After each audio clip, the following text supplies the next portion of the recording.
Donc vous vous trouvez dans le caveau où les combats ont cessé depuis quelques minutes. Un silence plane désormais, avec en face de vous une vision assez horrifique. Globalement, vous avez ce qui reste de, vous supposez, Gorak,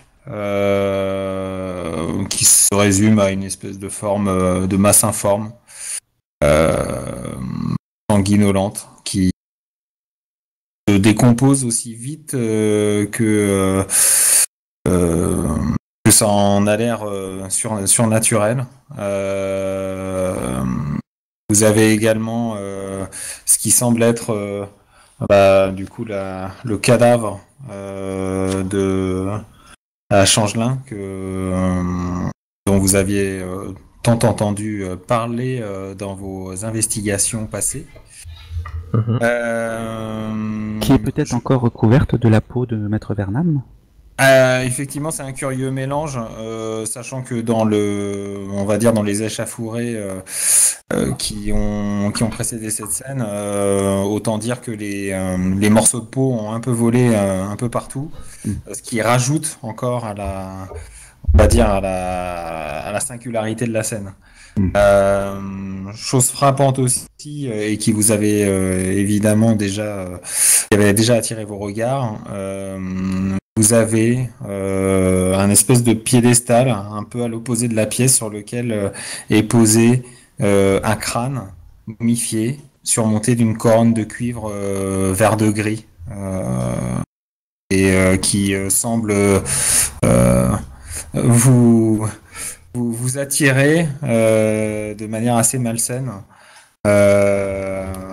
bien qu'aucun mouvement ne puisse être repéré à première vue. Ah oui, il y aurait une sorte de force en elle alors. J'essaye de. Est-ce qu'il est facile de détourner son regard? Est-ce qu'il est facile d'être maître de nos mouvements ou est-ce que ça a une emprise sur nous, ce crâne? Vous allez faire un jet de volonté chacun, s'il vous plaît. Ok. Maudite chose. Mince, prends le premier. Oula. Bien ce que je vous indique, à savoir que vous sentez qu'une aura maléfique émane de ce crâne, mais pour le moment, vous semblez faire face à à cette attraction. Voilà. Vu que ça a l'air de, il y a quelque chose qui essaie de s'immiscer un peu dans notre tête, ou en tout cas voilà qu'on sent cette énergie. Moi, ce que je fais, c'est que je me mets à fredonner une espèce de un chant, un chant barbare. Alors peut-être, alors je le chante pas non plus à tue-tête, mais je fredonne quelque chose, une espèce de chant guerrier ou de légende ou un truc comme ça, mais voilà, histoire de m'occuper l'esprit. euh, et aussi peut-être de trouver un peu de réconfort dans une vieille légende ou un vieux conte, une vieille chanson de mon peuple. Donc ouais, je fais un peu ça. Par contre, je reste à distance. Je regarde un petit peu les réactions de tout le monde, savoir si au cas où Loyo commencerait à aller se diriger vers le crâne avec un regard vide, ou même Najra qui se comporterait de la même façon, prête à les arrêter s'il le faut. Aucun de vous trois, en tout cas, ne semble attirer ou répondre, on va dire, aux appels qui. C'est une sensation un peu bizarre, hein. Vous n'avez aucun élément matériel pour Mm. attester de cette attirance, sauf que vous sentez bien qu'imperceptiblement il y a une espèce de litanie qui semble être en place dans la pièce et qui ne fait que s'intensifier. Euh, D'ailleurs, vous semblez distinguer, mais vous le dites pas les uns aux autres, certains, une espèce de murmure qui se met en place, mais c'est très diffus, pas très compréhensible.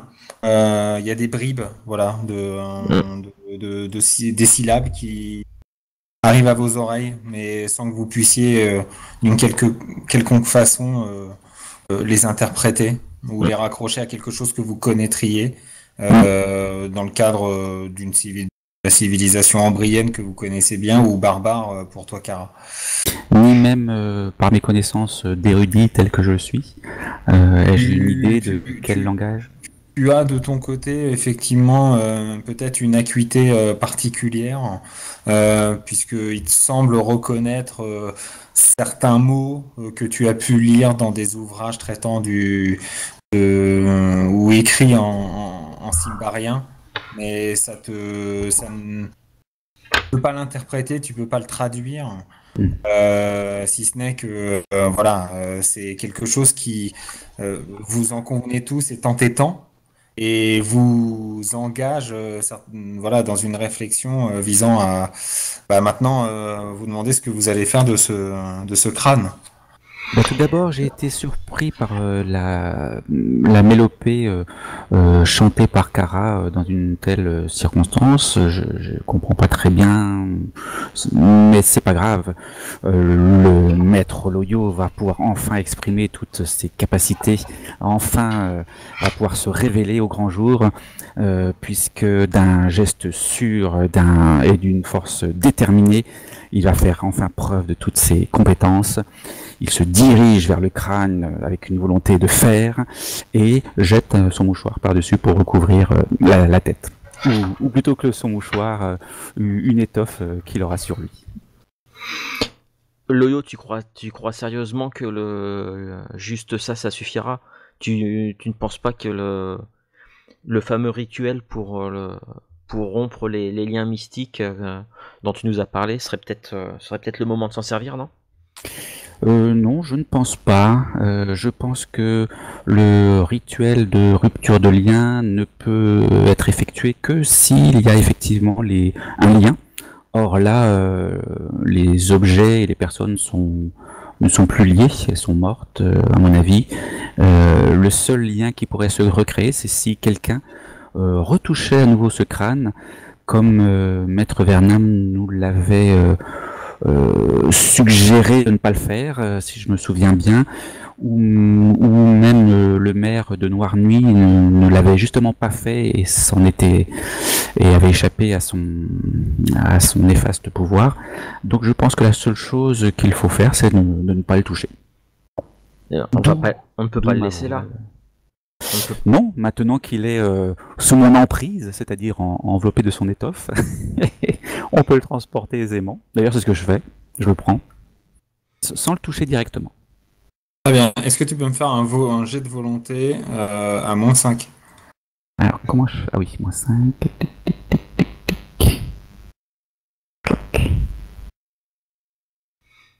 Ah, c'est un échec.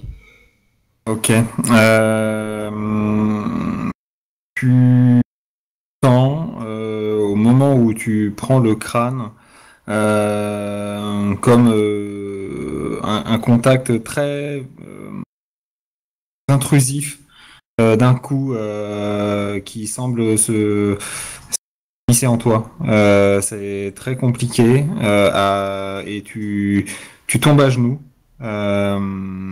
Avec la sensation de devoir lutter pour conserver le minimum de lucidité. Et tu es comme tétanisé par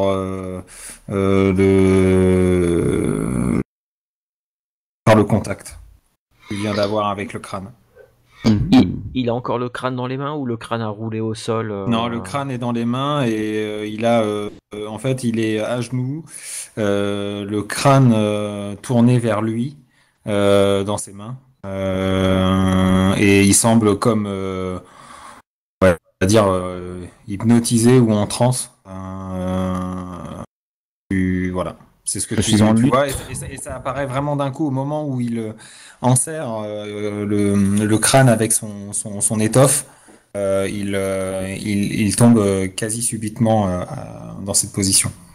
Alors tout de suite, je gueule à Najra, je lui ordonne de tout de suite foncer à l'Ordo Magica et d'aller prévenir Maître Euphrind de ce qui se passe ici.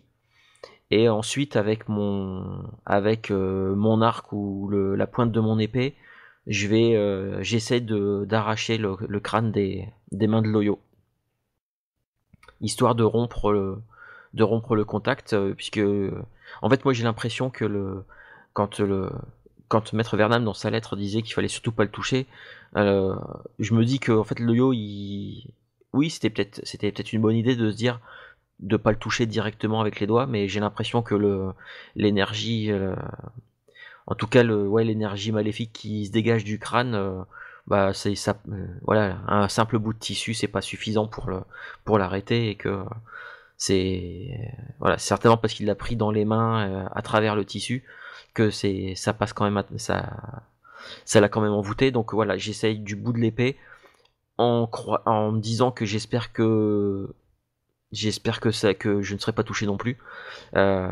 J'essaye de donner un coup dans le crâne, un coup assez vif pour l'arracher de ses mains. Ok, et tu me fais un test en agilité, s'il te plaît. Ouais. Bon bah voilà, hein. Au moment où tu souhaites donner, en faisant attention de pas, on va dire, toucher Loyo, tu sens une résistance qui t'empêche d'aller plus loin que à quelques centimètres du crâne. Et d'ailleurs, tu es rejeté de quelques mètres. Comme si, pris par ton élan du coup, tu es rejeté à quelques mètres de Loyo. D'accord. Loyo, est-ce que tu peux me faire un nouveau test en volonté, oui. toujours à -5 Parce que je lutte férocement, je cherche tous les moyens qui sont... Tu essayes, mais tu sens tes forces mentales, tes murailles se réduire de minute en minute. Et tu cherches désespérément à garder la lucidité nécessaire, mais c'est pas évident. Ce que tu entendais il y a quelques minutes, lorsque je te disais que tu entendais un langage, une forme de langage, en fait, tu vois que c'est une vraie litanie qui revient entêtante et qui visiblement avec une voix qui semble venir de très loin, ça fait constamment répéter les mêmes sons. Voilà, visiblement, c'est certainement quelque chose qui doit vouloir dire quelque chose dans du cimbarien, de l'ancien cimbarien. Tu commences vraiment à acquérir cette certitude. Tu résistes, tant que voilà, tu arrives, tu fais appel à toutes tes ressources pour essayer de contrer cet esprit qui ne veut ni plus ni moins effectivement que s'immiscer en toi et avoir raison de toi. Sale bête. J'ai pas d'autre alternative que d'essayer de résister. De ton côté, est-ce que tu peux me refaire un autre jet de volonté, s'il te plaît? Toujours à -5. Non, tu enlèves le -5. Raté. Tu sens que effectivement cet affrontement est maintenant installé et que c'est difficile pour toi. Tu penses pas pouvoir résister encore longtemps par rapport par rapport aux attaques de l'esprit. Gara, tu fais quoi? Tu as repris tes esprits. Alors, Tu as été très surprise hein, par le rejet. ah oui. Que fais-tu?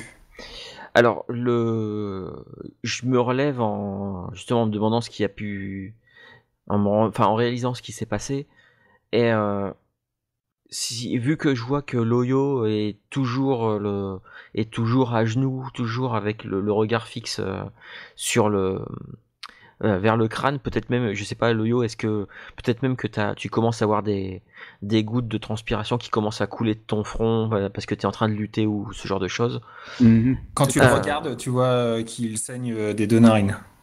D'accord. Je regarde le crâne, je regarde la couronne, l'espèce de couronne de cuivre, elle est juste posée sur le crâne. Elle est posée sur le crâne, oui. Ce que je vais faire, c'est que je vais tenter quelque chose. Loyo, je te dis juste, pour peu que tu m'entendes encore, je m'excuse d'avance si jamais ça ne marche pas.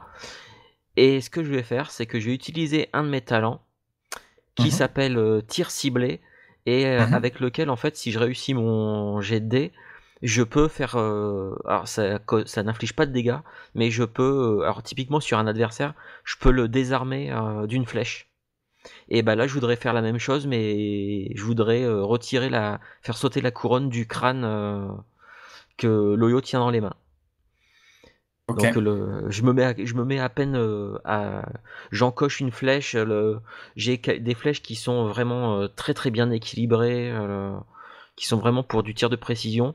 Je vais encocher ça et je me mets à quelques mètres histoire de voilà, je me mets à peine une dizaine de mètres. Je prends bien mon temps pour viser et je décoche pour essayer de faire sauter cette couronne. Vas-y. Alors, je vérifie juste un tout petit truc. Ah oui, je suis pas sur la bonne feuille. Et je vais tirer, hop, un petit jet de précision. Bon, c'est un échec. Ta flèche ne touche pas. Par contre, tu sens que Loyo commence là où il était à genoux, il commence à toujours avec les mains qui enserrent le crâne. Tu sens que il commence à être, il y a une forme de tremblement qui arrive dans ses bras.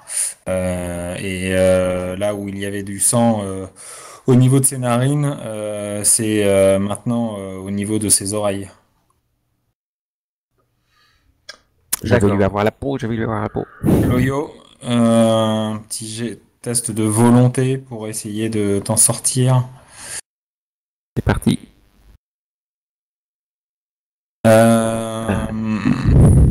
Tu résistes. Tu résistes. Ça devient très difficile parce que tu sens que l'esprit que tu as face à toi essaye de s'imposer. Et ça devient compliqué parce que tu puises dans tes énergies et que là, il te reste devant toi que quelques minutes, tout au plus. Mais ça devient très compliqué. Tu le sens physiquement, tu le sens mentalement. Ça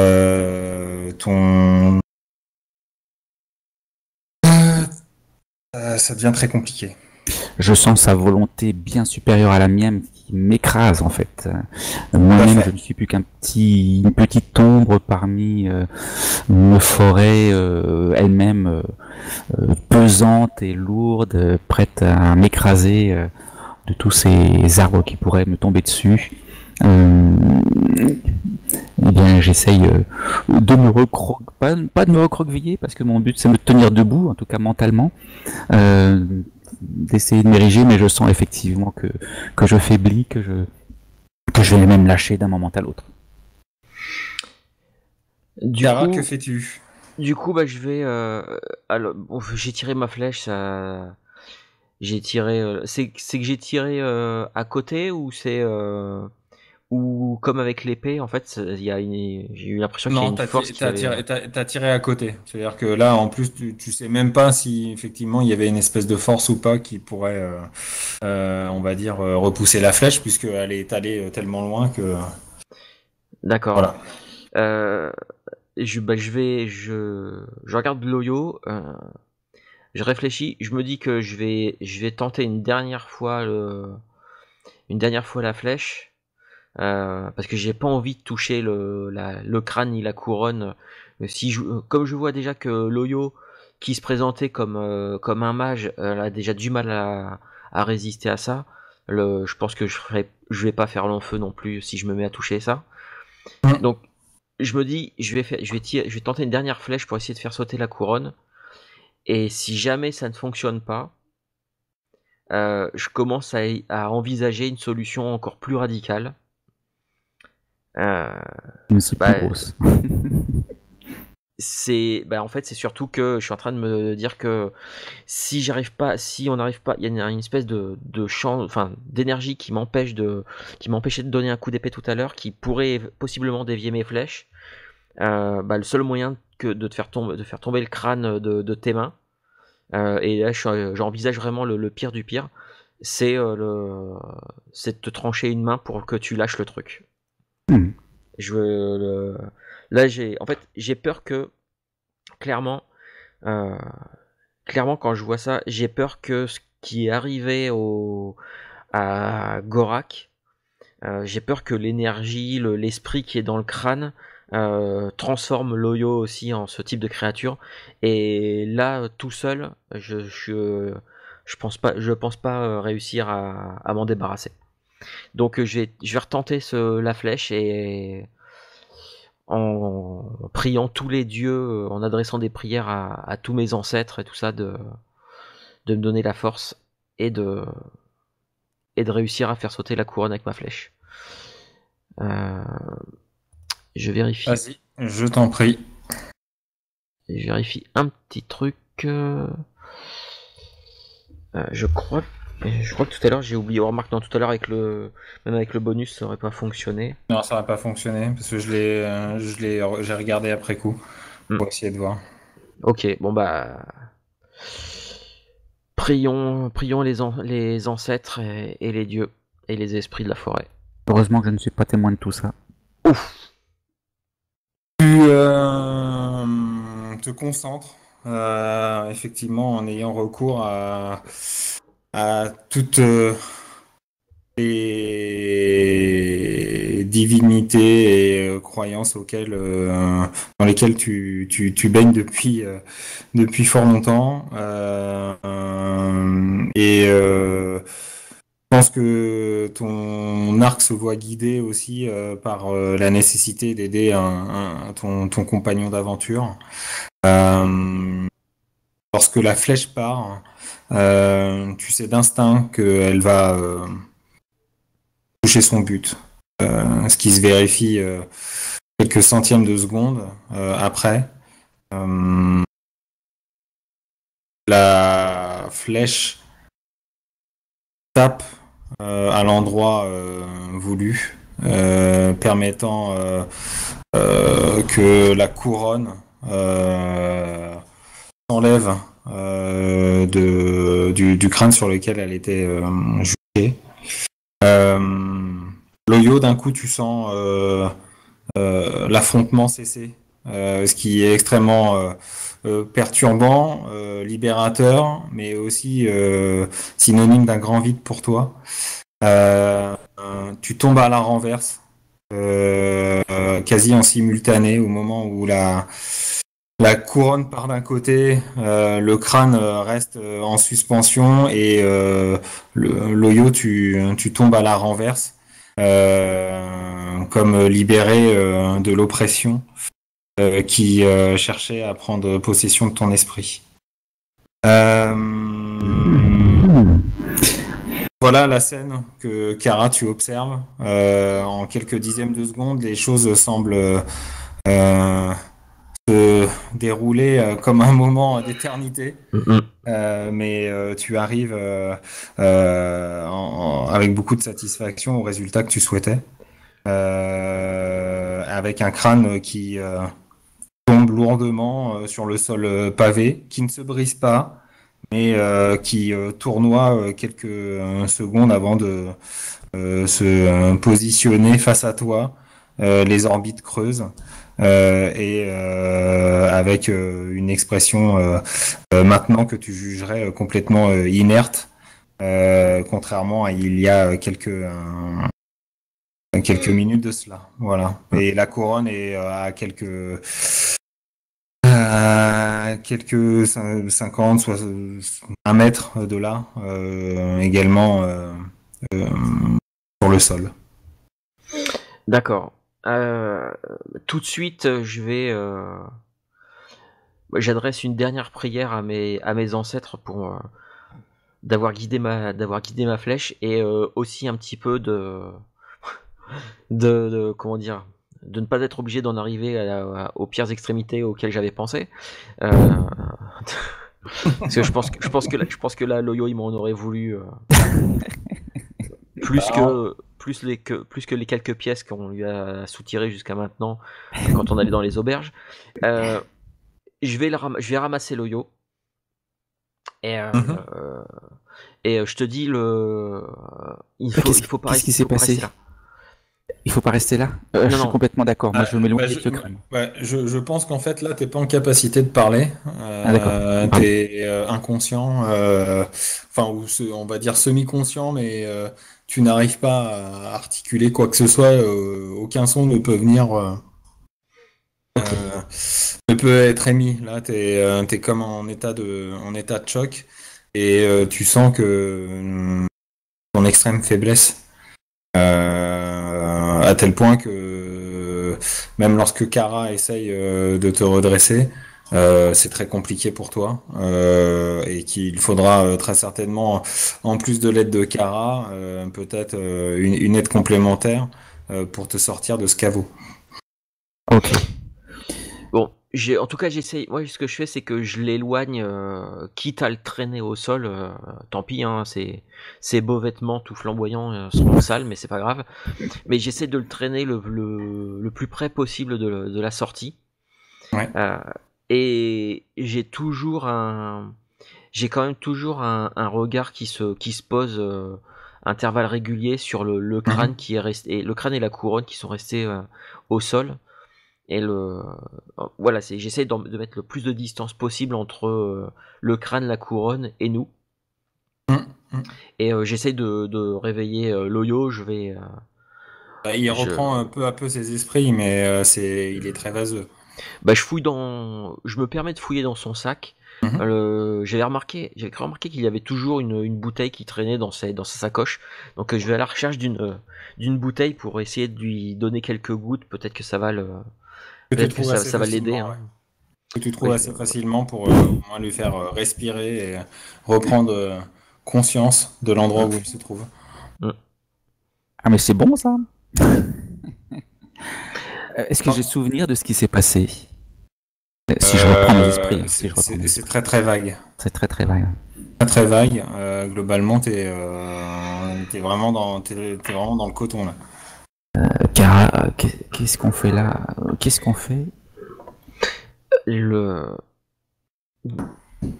L'esprit du roi Urian a commencé a certainement essayé de te posséder, j'en sais rien, mais t'as bien failli y rester. Tu peux te lever, tu peux ne serait-ce que faire quelques pas, je vais te soutenir. Il faut absolument qu'on sorte d'ici et surtout qu'on empêche quiconque de descendre ici. J'espère que Najra va bientôt revenir avec Maître Frind. Je sais pas du tout comment gérer ce qu'il y a là-dessous, et visiblement c'est nettement au-dessus de tes pouvoirs. Oui, j'ai souvenir d'avoir été complètement écrasé par une force bien supérieure à la mienne, et j'avais le crâne et je l'ai plus, et j'ai fait une terrible erreur. Je t'expliquerai après. Mais pour l'instant, il faut qu'on sorte d'ici. Il faut qu'on sorte d'ici. On va attendre que l'Ordo Magica viennent jeter un œil, eux ils seront peut-être ils seront peut-être plus à même de gérer la situation, mais là, moi ça me dépasse et toi visiblement malgré tous les pouvoirs que tu as pu desquels tu t'es vanté pour l'instant, voilà, j'ai pas l'impression que ce soit suffisant.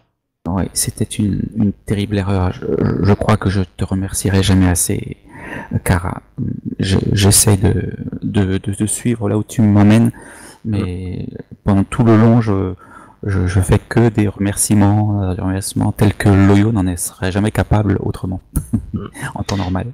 De toute façon, on va pas aller bien loin, hein. Je pense qu'on va juste remonter quelques marches et aller à l'extérieur du bâtiment, histoire de respirer de l'air frais. Ah oui, mais c'est difficile pour moi. Mais voilà, je te soutiens.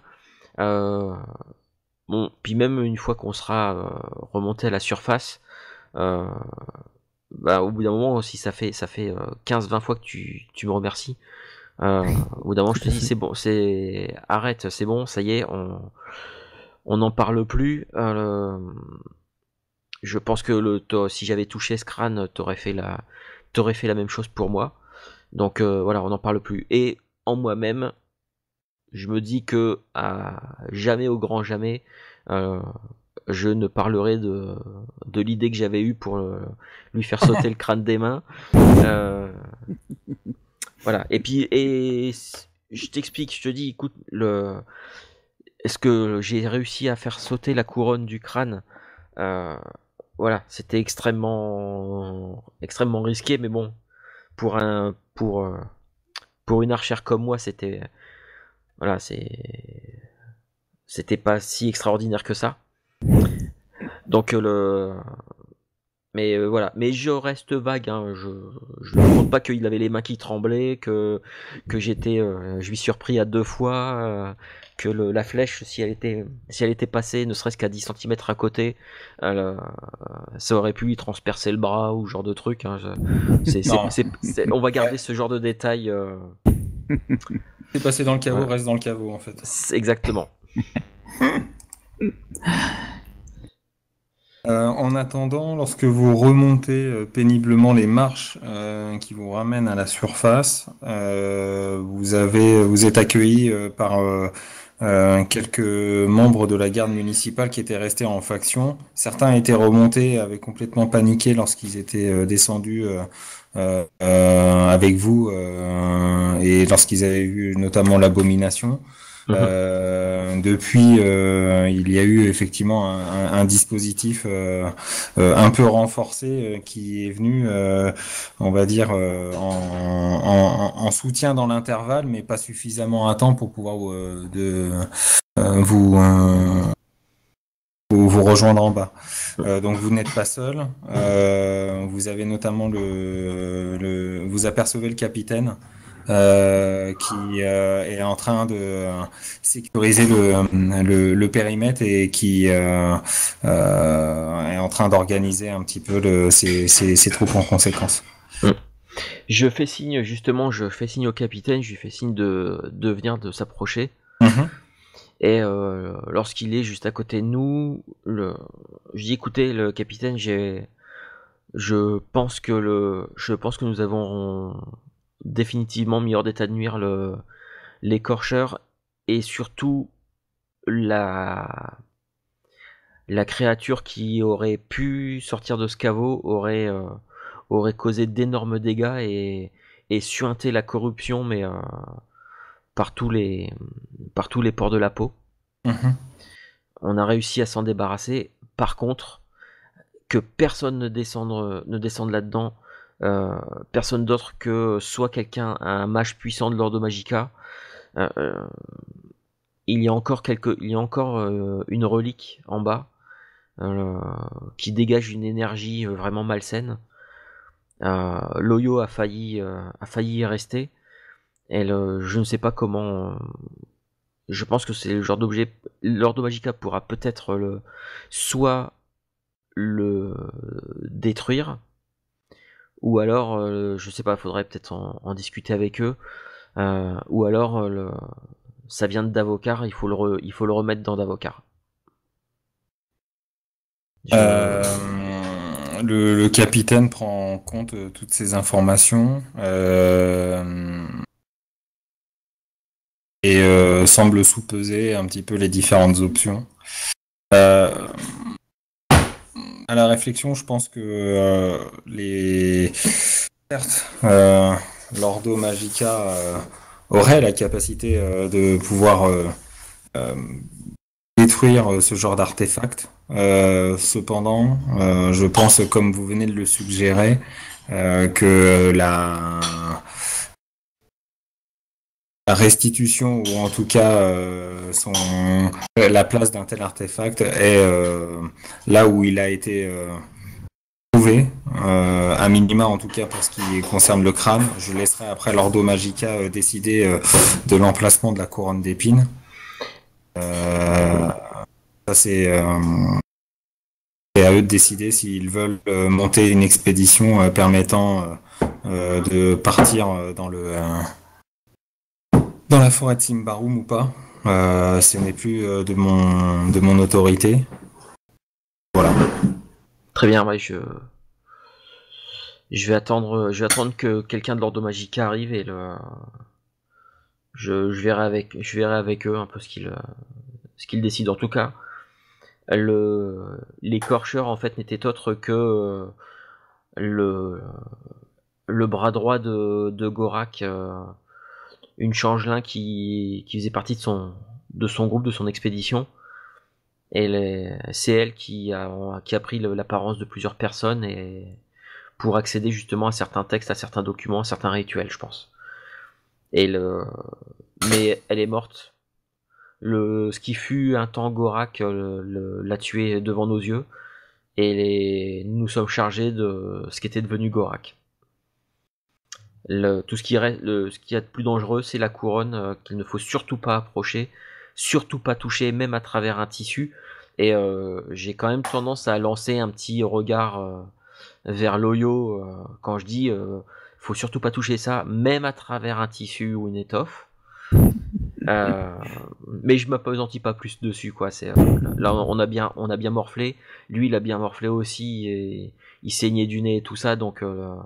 Et puis à mon avis, je pense qu'il a une sale tête. Hein. J'entends même pas de toute façon. Voilà, donc. Je remercie le capitaine. Je lui dis plein de merci en croyant que c'est Kara. Et tu vois le capitaine un peu interloqué et qui effectivement comprend que tu as été légèrement secoué par l'expérience. Bien de vivre.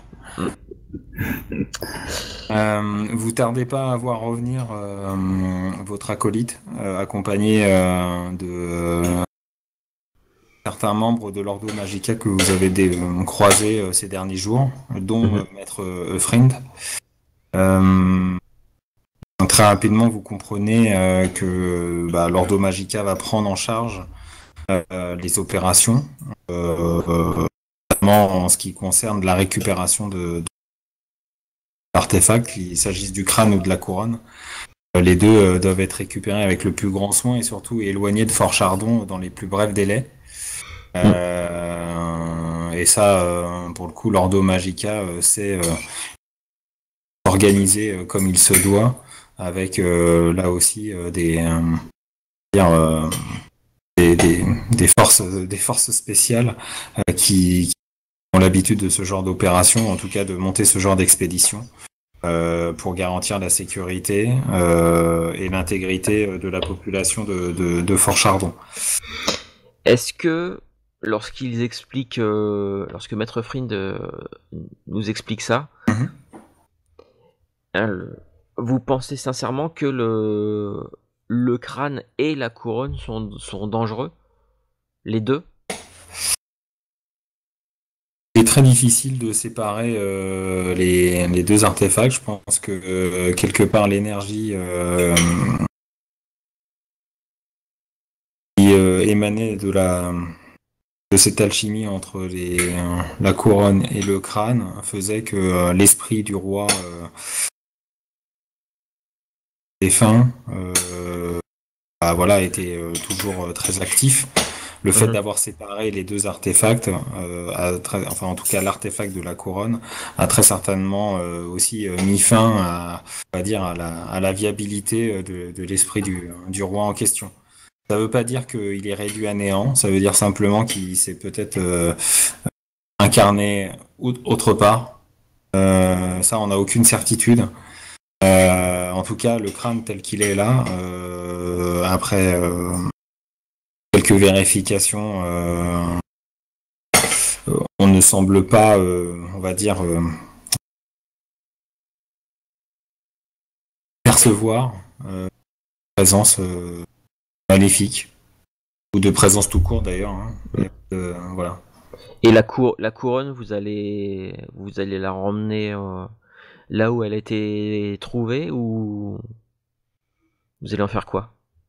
Là, c'est encore trop tôt. Nous, ce que l'on prône hein, généralement, c'est que ce qui reste comme empreinte maléfique au sein de la forêt de Davokar doit rester dans cette forêt. Il n'y a pas de raison de le ramener à la civilisation. On n'aurait aucun intérêt à le conserver dans nos murs.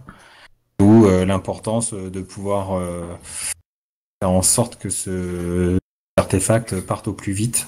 Pardon. Voilà. D'accord. On n'a aucune. Personne ne voudra sur qu'on le revende sur la place des Antiquités Non, non, bien à sûr. quelque moment que ce soit. Il n'a aucune valeur marchande. Au pire, il pourrait retomber dans des mains assez assez malfaisantes aussi. Donc voilà, c'est peut-être ça qu'il va falloir délibérer au sein de l'Ordo Magica pour savoir comment on peut sécuriser malgré tout son accès et le remettre au sein de la forêt de Davokar sans trop.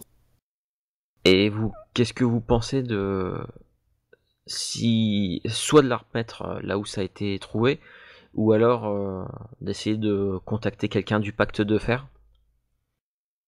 En l'occurrence, le pacte de fer aura la même visée que nous, à savoir que il y aura auront le même intérêt à remettre cette couronne à l'endroit où elle était positionnée auparavant. Oui, moi après ce que j'en dis, vous allez de toute façon vous en ferez ce que vous voudrez. Mhm. Est-ce que le fait de contacter le pacte de fer pour que eux, membres du pacte de fer, membres des protecteurs de Davokar, aillent remettre l'objet en question et le crâne dans sa tombe, plutôt que ce soit des... Et là, c'est pas du tout pour... Enfin, n'y voyez pas de critique ou quoi que ce soit, mais plutôt que ce soit des embryens qui sont déjà à l'origine de la profanation, aillent remettre ça en place. Le... Je sais pas, c'est... Votre réflexion fait beaucoup de sens, mais à partir du moment où on porte la responsabilité d'avoir dérobé, c'est à nous de remettre D'accord. ces objets à l'endroit où il n'aurait jamais dû partir. Oui, oui, non, mais oui, ça se tient. Et vous n'êtes pas sans savoir également que le pacte de fer n'a d'existence que de manière très officieuse et nous n'entretenons pas nécessairement de contact régulier. Bien entendu, on pourrait profiter de cette occasion pour en discuter, mais c'est pas d'actualité. Très bien. Je vais avoir juste une dernière question et après, je vais emmener le Loyo chez Brassin pour qu'il aille se reposer. Vous avez dit que vous alliez quitter Fort Chardon pour le plus vite possible, Mhm. que vous aviez des troupes spéciales pour ça. On a en tout cas des gens dont le savoir-faire réside dans la capacité à pouvoir se mouvoir dans Davokar sans souci et ramener cet objet maudit là où à son endroit originel. Oui, effectivement, c'est ce que je viens de dire. Savoir que j'ai moi-même une expérience de la vie en forêt et de Davokar, puisque je viens j'ai déjà fait le trajet entre Karvosti et ici. Mhm. J'aimerais me joindre à cette expédition. Écoutez, je pense que c'est quelque chose qui peut se discuter rapidement euh, si compte tenu de la situation et j'ai envie de dire, vos états de service par rapport à cette affaire. Je pense que vous seriez effectivement une aide précieuse au regard de vos compétences, des compétences que vous avez démontrées ces derniers jours. Écoutez, je vais aller me reposer parce que je vais aller me reposer. Je vais emmener Loyo. Sachez en tout cas que si nous devons partir, nous partirons très certainement demain matin à la première heure. Voilà. Dans ce cas-là, en fait, le reste de la journée, on va remettre Loyo sur pied. Et je ne sais pas, peut-être que lui aussi souhaitera se joindre à l'expédition, je ne sais pas. Je vais voir avec lui et on vous contactera le plus vite possible, en tout cas avant demain à la tour.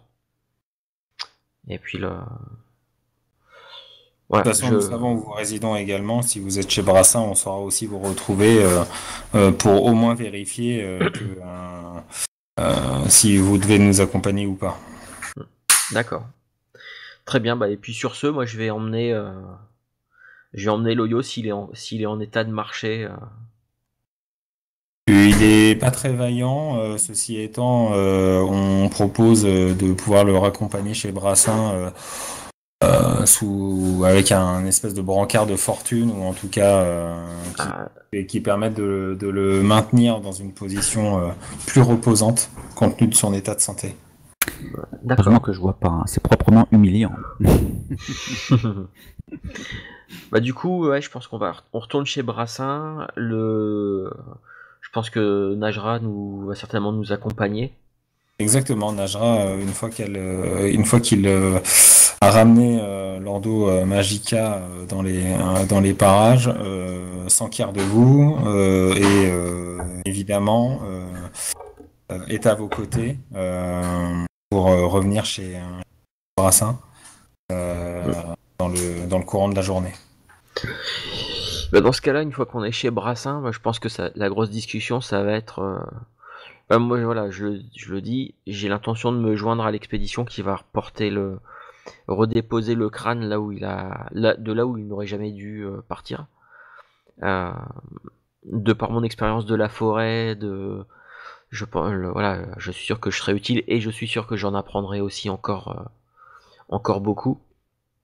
Et que mine de rien, je pense pas avoir beaucoup d'expérience de la forêt un peu plus profonde, même si je ne sais pas jusqu'où il va falloir aller. Tu disais qu'il y avait le Davocar clair et le Davocar sombre, c'était ça, c'était... Exactement, oui. Voilà. Donc je pense que j'ai surtout une expérience du Davocar clair et oui. Encore pas super loin. Donc j'ai peut-être déjà vu une ruine un petit peu ancienne, mais pas plus. Donc voilà, j'ai aussi la curiosité de savoir un peu, de voir un petit peu ça de mes propres yeux. Oui. Donc voilà, moi je dis que je vais faire ça. Maintenant après, celui qui souhaite m'accompagner, il sera le bienvenu. Et si, une autre chose. Loyo, c'est toi qui as toujours l'anneau de Maître Vernam? Non, peut-être qu'on me l'a remis, peut-être au bout d'un moment, peut-être, mais je l'avais pas ramassé. C'est peut-être Najra. D'accord. Je pense que c'est Najra qui l'a récupéré, effectivement. J'aimerais bien qu'il me confie l'anneau. Et une fois qu'on aura eu la discussion, je voudrais retourner voir peut-être l'alchimiste. Vu les miracles qu'il a fait avec la lettre pleine de sang, je voudrais savoir s'il serait capable d'en faire autant pour nettoyer, parce que je crois que c'était un anneau de fer rouillé. Ouais. Voir s'il serait capable d'en faire autant, de bien nettoyer, de virer la rouille, de donner un peu une seconde vie à cet anneau. En fait, en observant l'anneau, tu vois que c'est quelque part son aspect naturel. Il est pas dégradé. C'est, je pense, caractéristique de sa composition. D'accord. Et que bien que tu puisses évidemment aller voir un alchimiste, ça va pas nécessairement tu es dubitative sur la capacité à pouvoir lui qu'il soit remettre dans un état normal. Ouais. Ouais, j'avais vraiment cru que c'est parce qu'il était très vieux et très rouillé, c'est pour ça. Mais si tu dis que c'est finalement, ouais, je pense que c'est peut-être une fois chez l'alchimiste, c'est peut-être lui qui va me confirmer que non, il peut pas faire grand-chose parce que c'est son apparence naturelle et sa matière naturelle. Bah, dans ce cas-là, je retournerai avant de retourner chez Brassin, je vais retourner poser quelques questions quand même. Parce que je suis toujours à la recherche d'un barbare que je n'ai toujours pas trouvé. Donc je vais quand même passer le reste de ma journée à faire ces recherches-là, à retourner un peu à l'abomitorium, de refaire un tour là où les mercenaires peuvent se faire inscrire et engager. Tu m'avais dit qu'il y avait un endroit ou deux où il y avait un peu une espèce de marché. De marché ou de bourse aux mercenaires, là où tout le monde venait chercher des gens pour les expéditions. Donc voilà, je vais me renseigner là-bas, quitte à lâcher quelques pièces pour essayer de gagner un peu de temps dans mes recherches. Et une fois que voilà, la nuit sera en train de tomber, je retournerai chez Brassin. Alors je sais pas, Loyo, toi, entre-temps, t'as... Est-ce que j'ai repris mes esprits? Tu as repris tes esprits et tes capacités reviennent peu à peu. Pas la grande forme, mais tu arrives malgré tout à pouvoir te déplacer sans trop de problèmes. Je te cache pas que tu as été secoué, donc ça va prendre quelques jours avant que tu puisses vraiment pleinement profiter de tes capacités légendaires. Qui ont brillé par leur absence. Je laisse l'histoire juger. Mais en tout cas, c'est ce qui, voilà, ce qui semble, c'est que ça va mettre un petit peu de temps avant que ton potentiel puisse s'exprimer pleinement à nouveau. Par conséquent, à la question de Kara sur le fait de mener l'expédition, je resterai un peu très évasif sur mes capacités à pouvoir la suivre en fait. Cette expédition en Davokar au tombeau du roi. En fait, t'es un peu déchiré entre deux idées. Là. Effectivement, tu prends conscience de ton état physique qui est pas très reluisant, et en même temps, c'est pour toi une opportunité à ne pas manquer. Exactement. Puisque c'est une occasion supplémentaire de pouvoir parachever la légende que tu es en train d'écrire. Quelque part derrière quelque part, qui plus est, dans une expédition organisée par l'Ordo Magica, c'est un moyen de te mettre en avant et de pouvoir finalement aussi briller au sein de ton ordre d'une manière complètement inédite. Donc effectivement, malgré toutes les complications que je peux avoir, je pense que c'est vraiment ce qui correspond à mon objectif quand je suis arrivé à Fort Chardon. Donc laisser passer une telle occasion, ça serait vraiment gâché quoi. Donc peut-être que j'irai sur une civière. De toute façon, vu qu'il y a une partie je ne sais pas exactement où est-ce qu'on va aller, puisque on ne sait pas exactement où se trouvait cette fameuse tombe du roi Urian. Exactement. Mais de toute façon, on va traverser une partie du Davokar clair. Il y a encore des sentiers qui sont praticables. J'ai un gros doute qu'on s'enfonce dans Davokar uniquement à pied. Je pense que on va probablement faire une partie du trajet, en tout cas dans un premier temps, peut-être à cheval ou ce genre de choses. Donc tu vas avoir largement le temps de me remettre en cours de de route. te requinquer un peu. Oui, il y a toute une organisation lorsqu'une expédition part vers la forêt d'Avocat. On veille à pouvoir emporter au moins sur la première partie du trajet d'Avocat clair. On a la capacité à pouvoir, y aller avec différentes montures, chariots, matériel de campement, enfin tout ce qui est une expédition digne de ce nom. Aucun souci, et pour le coup l'Ordo Magica a la capacité d'organiser ça avec beaucoup d'expérience et des moyens conséquents également. Je rêve où vous m'avez tutoyé, Madame Cara. Que je sache, nous ne sommes pas comme cochons, donc je vous prierai bien de me vouvoyer comme il se doit en ma personne.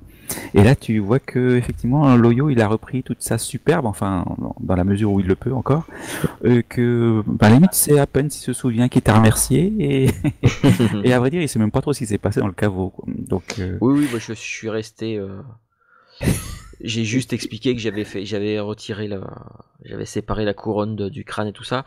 Mais le truc, c'est que en fait, Kara, elle s'en fiche un peu et elle continue à tutoyer Loyo, pour la simple et bonne raison que le Loyo le magnifique, l'éminence et tout ça, je l'ai vu dans une situation où il n'était pas à son avantage. Donc voilà, c'est et de toute façon. Voilà, c'est moi après, j'ai décidé de partir. Après, libre, et ça, le Kara le dit à Loyo, dit c'est voilà, libre à toi de rester ici à Fort Chardon et d'aller étudier entre quatre murs, ou alors d'aller au cœur de Davocar pour aller voir directement sur place. Mais en tout cas, moi j'ai bien l'intention d'y aller, et j'ai bien l'intention de percer, de découvrir et de voir de mes propres yeux ce qui se cache au plus profond de la forêt. Et vous n'irez pas seul. J'ai fait tout le chemin de Indaros jusqu'à Fort Chardon dans l'unique but, effectivement, d'aller plus loin. Et effectivement, cette occasion est en or. Si mes moyens physiques me le permettent, je vous accompagnerai. Et tu verras qu'effectivement, je ne te reprocherai pas plus longtemps que ça le fait que tu me tutoies, parce que quelque part, il y a une petite voix qui me dit que cette petite Cara est en fait quelqu'un de très, auquel je suis très redevable, même si je sais pas très bien pourquoi. Ok, bah écoute, je pense Par contre, que... il nous reste une chose importante. Oui. Voilà. Notre récompense. Il faut aller la chercher auprès du maire Noir Nuit. Il conviendrait qu'on se refasse de toutes ces dépenses que nous avons engagées pour mener à bien cette enquête. Soit. D'accord, bon, on va peut-être déjà les prévenir l'Ordo Magica qu'on a l'intention de partir avec eux le lendemain. Et ouais, bah après on va aller... Ah oui, j'ai quelques grimoires aussi à leur rendre. Ouais. On va aller voir Maître Noir Nuit. Ok. Donc vous entreprenez toutes ces actions. Dans un premier temps, Loyo, tu retournes à la tour de l'Ordo Magica, où tu vas effectivement restituer en compagnie de Kara les ouvrages, ou en tout cas les différents emprunts que tu as pu... Pas du tout, c'est pas les miens. Ils ont été retrouvés. Discrète. Exactement. Et bravo à toi, et l'ordre t'en remercie vivement. Vous passez également par l'Assifort Noir Nuit, en tout cas par sa demeure, mais finalement vous n'avez pas besoin de le faire, dans la mesure où on vient vous remettre de manière prête, mais chez Brassin,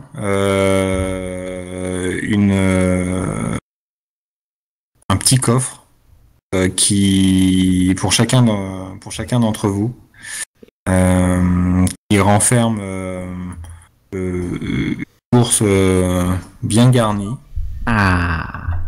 Et également une patente spécifique vous permettant de résider de manière permanente à Fort Chardon. En étant assimilé à un résident de première origine. Pas trop bien ce que ça veut dire, ça me paraît bien. Ce qui vous confère, en d'autres termes, la capacité à pouvoir être un citoyen de première zone pour, au sein de Fort Chardon. Voilà, de pouvoir disposer d'une certaine reconnaissance sociale très intéressante si jamais vous étiez amené à considérer Fort Chardon comme un lieu on va dire un point de chute pour vos activités. D'accord. Ça se traduit par un anneau de couleur ou un bracelet, je sais plus, d'un certain métal? Oui, il est en platine. Voilà. Un anneau, hein, c'est ça? Et c'est un bracelet. Un bracelet. Un bracelet, ça prend la forme d'un bracelet. D'accord. Il ne nous reste plus qu'à trouver une résidence, en fait. Est-ce qu'on pourrait se renseigner, puis envahir l'entrepôt de la Lune Bleue? Non, mais je pense qu'on va devoir. On n'aura pas le temps. On n'aura pas le temps. Je pense que ça, tous ces projets immobiliers font effectivement partie d'un futur proche, mais qui, compte tenu de l'urgence à pouvoir vous préparer pour une expédition prochaine, devront être mis à plus tard. Vous en conviendrez. Et puis il y a quelque chose de très important à faire d'abord. Ouais. Exactement. Et ça, c'est vraiment et ce qui devra vous occuper voilà, une fois que vous serez revenu à Fort Chardon. Non, ce qui est important de faire tout de suite là, c'est de compter les pièces qui sont dans le coffre. J'en étais sûr. Ce que tu ne tardes pas à faire tout au long de ta soirée, et tu comptes et tu recomptes. Ah oui. Là où tu te serais trompé une première fois dans tes additions. Donc tu alignes de manière très méthodique l'ensemble des pièces qui t'ont été remises pour t'assurer que